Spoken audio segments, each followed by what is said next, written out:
Anne of Green Gables, Chapter 8. Anne's bringing up is begun.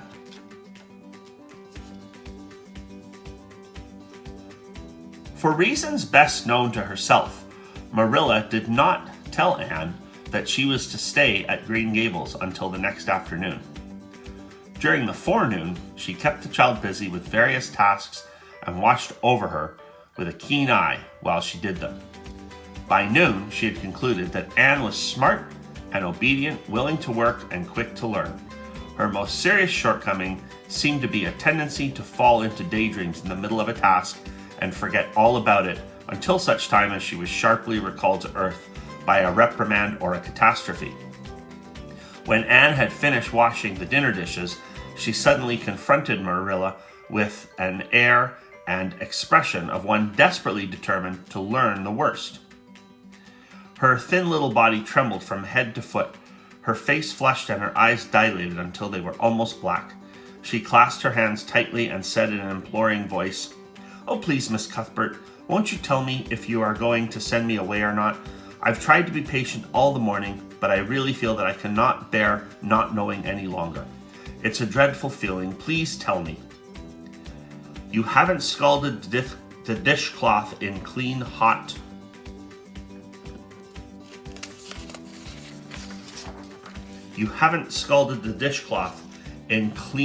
water, as I told you to do, said Marilla immovably. Just go and do it before you ask any more questions, Anne. Anne went and attended to the dishcloth. Then she returned to Marilla and fastened imploring eyes on the latter's face. "Well," said Marilla, unable to find any excuse for deferring her explanation longer, "I suppose I might as well tell you. Matthew and I have decided to keep you. That is, if you will try to be a good little girl and show yourself grateful." "Why, child, whatever is the matter?" "I'm crying," said Anne in a tone of bewilderment. "I can't think why." "I'm glad as glad can be." "Oh, glad doesn't seem the right word at all. I was glad about the white way and the cherry blossoms, but this? Oh, it's something more than glad. I'm so happy. I'll try to be so good. It will be uphill work, I expect, for Mrs. Thomas often told me I was desperately wicked. However, I'll do my very best. But can you tell me why I'm crying?" "I suppose it's because you're all excited and worked up," said Marilla disapprovingly. "Sit down on that chair and try to calm yourself. I'm afraid you both cry and laugh far too easily. Yes, you can stay here and we will try to do right by you. You must go to school, but it's only a fortnight till vacation, so it isn't worthwhile for you to start before it opens again in September." "What am I going to call you?" asked Anne. "Shall I always say Miss Cuthbert? Can I call you Aunt Marilla?"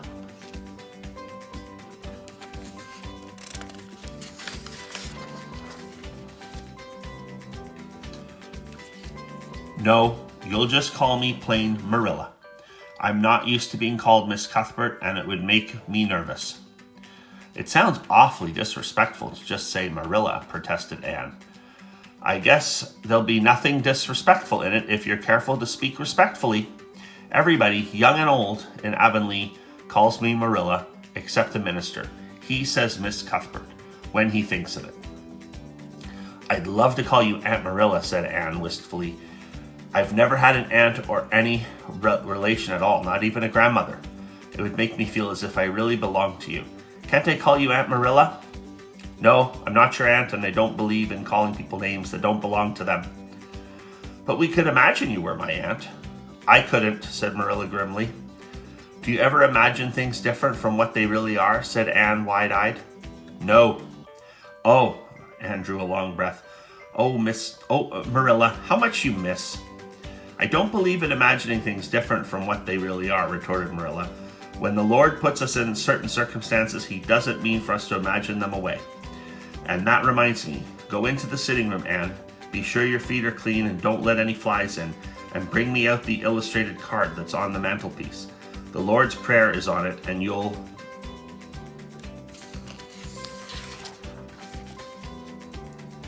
"The Lord's Prayer is on it, and you'll devote your spare time this afternoon to learning it off by heart. There's to be no more of such praying as I heard last night."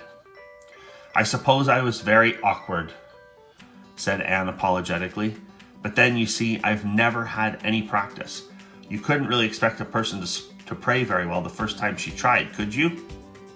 I thought out a splendid prayer after I went to bed, just as I promised you I would. It was nearly as long as a minister's and so poetical. But would you believe it? I couldn't remember one word when I woke up this morning, and I'm afraid I'll never be able to think out another one as good. Somehow, things never are so good when they're thought out a second time. Have you noticed that? Here is something for you to notice, Anne. When I tell you to do a thing, I want you to obey me at once and not stand stock still and discourse about it. Just you go and do as I bid you. Anne promptly departed for the sitting room across the hall. She failed to return. After waiting 10 minutes, Marilla laid down her knitting and marched after her with a grim expression. She found Anne standing motionless before a picture hanging on the wall between the two windows, with her hands clasped behind her, her face uplifted and her eyes a star with dreams.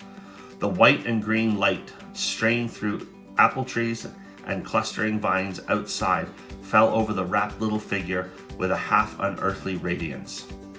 Anne, whatever are you thinking of? Demanded Marilla sharply.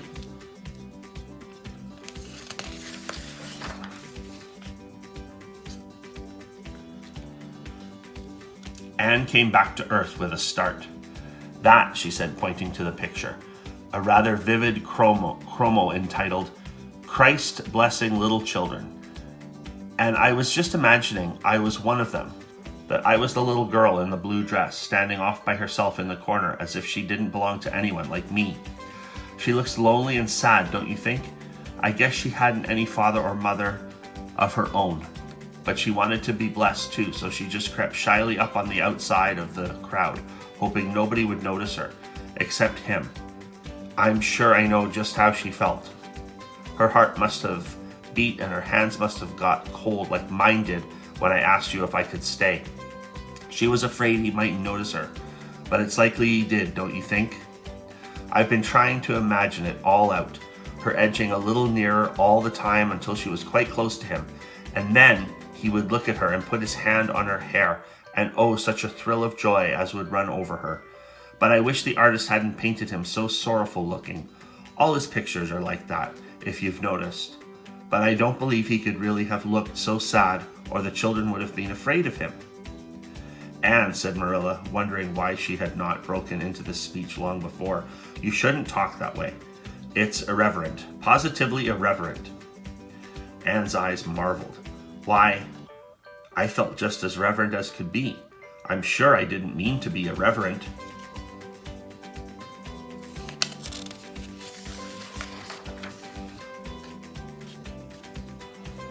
Well, I don't suppose you did, but it doesn't sound right to talk so familiarly about such things. And another thing, Anne, when I send you after something, you're to bring it at once and not fall into mooning and imagining before pictures.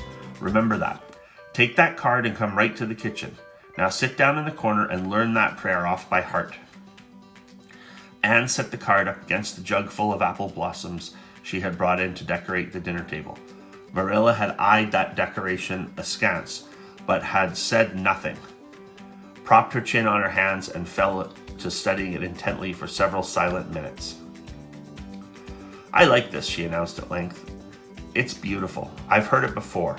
I heard the superintendent of the asylum Sunday school say it over once, but I didn't like it then. He had such a cracked voice, and he prayed so mournfully. I really felt sure he thought praying was a disagreeable duty. This isn't poetry, but it makes me feel just the same way poetry does. Our Father who art in heaven, hallowed be thy name. That is just like a line of music. Oh, I'm so glad you thought of making me learn this, Miss Marilla. Well, learn it and hold your tongue, said Marilla shortly. Anne tipped the vase of apple blossoms near enough to bestow a soft kiss on a pink-cupped bud, and then studied diligently for some moments longer. Marilla, she demanded presently, do you think that I shall ever have a bosom friend in Avonlea?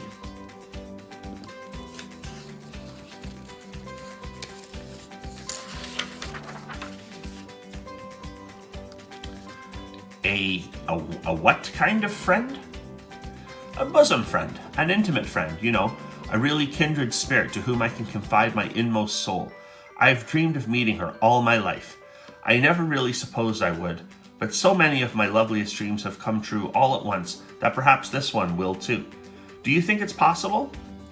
Diana Barry lives over at Orchard Slope, and she's about your age. She's a very nice little girl, and perhaps she will be a playmate for you when she comes home. She's visiting her aunt over at Carmody just now. You'll have to be careful how you behave yourself though. Mrs. Barry is a very particular woman. She won't let Diana play with any little girl who isn't nice and good. Anne looked at Marilla through the apple blossoms, her eyes aglow with interest. What is Diana like? Her hair isn't red, is it? Oh, I hope not. It's bad enough to have red hair myself, but I positively couldn't endure it in a bosom friend. Diana is a very pretty little girl. She has black eyes and hair and rosy cheeks, and she is good and smart, which is better than being pretty. Marilla was as fond of morals as the Duchess in Wonderland, and she was firmly convinced that one should be tacked onto every remark made to a child who is being brought up. But Anne waved the moral inconsequently aside and seized only on the delightful possibilities before it. Oh, I'm so glad she's pretty. Next to being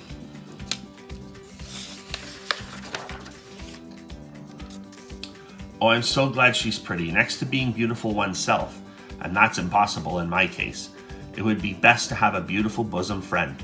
When I lived with Mrs. Thomas, she had a bookcase in her sitting room with glass doors. There weren't any books in it.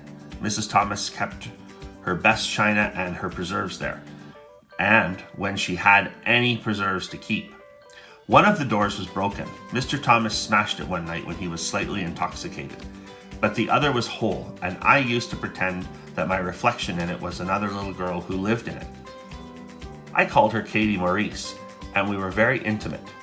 I used to talk to her by the hour, especially on Sunday, and tell her everything.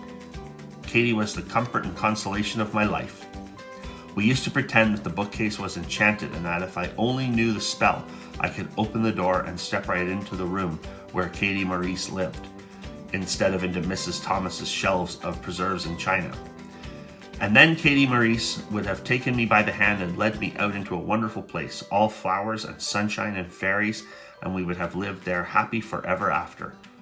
When I went to live with Mrs. Hammond, it just broke my heart to leave Katie Maurice. She felt it dreadfully too, I know she did, for she was crying when she kissed me goodbye through the bookcase door. There was no bookcase at Mrs. Hammond's, but just up the river a little way from the house, there was a long green little valley, and the loveliest echo lived there. It echoed back every word you said, even if you didn't talk a bit loud. So I imagined that it was a little girl called Violetta, and we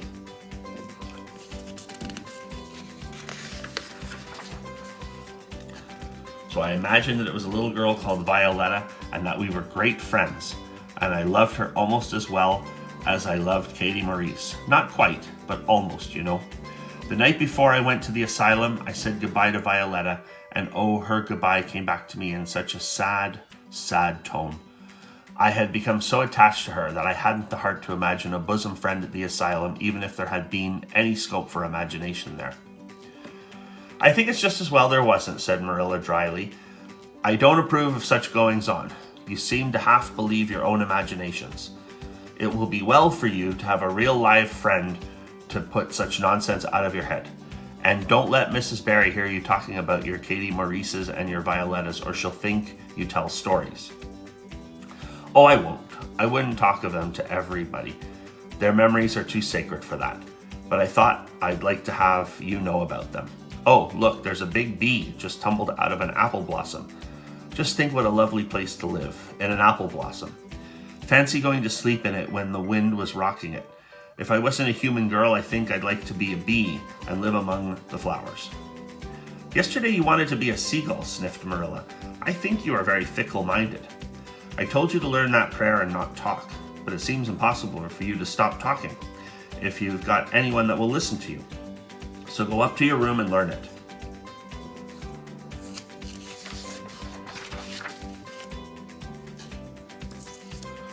Oh, I know it pretty much nearly all now. All but just the last line. Well, never mind. Do as I tell you. Go to your room and finish learning it well, and stay there until I call you down to help me get tea. Can I take the apple blossoms with me for company? Pleaded Anne. No, you don't want your room cluttered up with flowers. You should have left them on the tree in the first place. I did feel a little that way too, said Anne. I kind of felt that I shouldn't shorten their lovely lives by picking them. I wouldn't want to be picked if I were an apple blossom, but the temptation was irresistible. What do you do when you meet with an irresistible temptation? Anne, did you hear me tell you to go to your room? Anne sighed, retreated to the east gable, and sat down in a chair by the window. There, I know this prayer. I learned that last sentence coming up the stairs. Now I'm going to imagine things into this room so that they'll always stay imagined. The floor is covered with a white velvet carpet with pink roses all over it, and there are pink silk curtains at the windows. The walls are hung with gold and silver brocade tapestry. The furniture is mahogany. I never saw any mahogany, but it does sound so luxurious. There is a couch all heaped with gorgeous silken cushions, pink and blue and crimson and gold, and I am reclining gracefully on it. I can see my reflection in that splendid big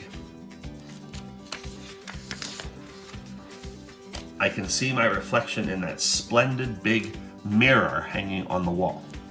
I am tall and regal and clad in a gown of trailing white lace with a pearl cross on my breast and pearls in my hair. My hair is of midnight darkness and my skin is a clear ivory pallor. My name is the Lady Cordelia Fitzgerald. No, it isn't. I can't make that seem real. She danced up to the little looking glass and peered into it. Her pointed freckle face and solemn gray eyes peered back at her. You're only Anne of Green Gables, she said earnestly, and I see you, just as you are looking now, whenever I try to imagine I'm the Lady Cordelia. But it's a million times nicer to be Anne of Green Gables than Anne of Nowhere in particular, isn't it? She bent forward, kissed her reflection affectionately, and betook herself to the open window. Dear Snow Queen, good afternoon. And good afternoon, dear birches down in the hollow. And good afternoon, dear gray house up on the hill. I wonder if Diana is going to be my bosom friend. I hope she will, and I shall love her very much. But I must never quite forget Katie Maurice and Violetta. They would feel so hurt if I did, and I'd hate to hurt anybody's feelings, even a little bookcase girl's or a little echo girl's. I must be careful to remember them and send them a kiss every day. Anne blew a couple of airy kisses from her fingertips past the cherry blossoms, and then, with her chin in her hands, drifted luxuriously out on a sea of daydreams. The end.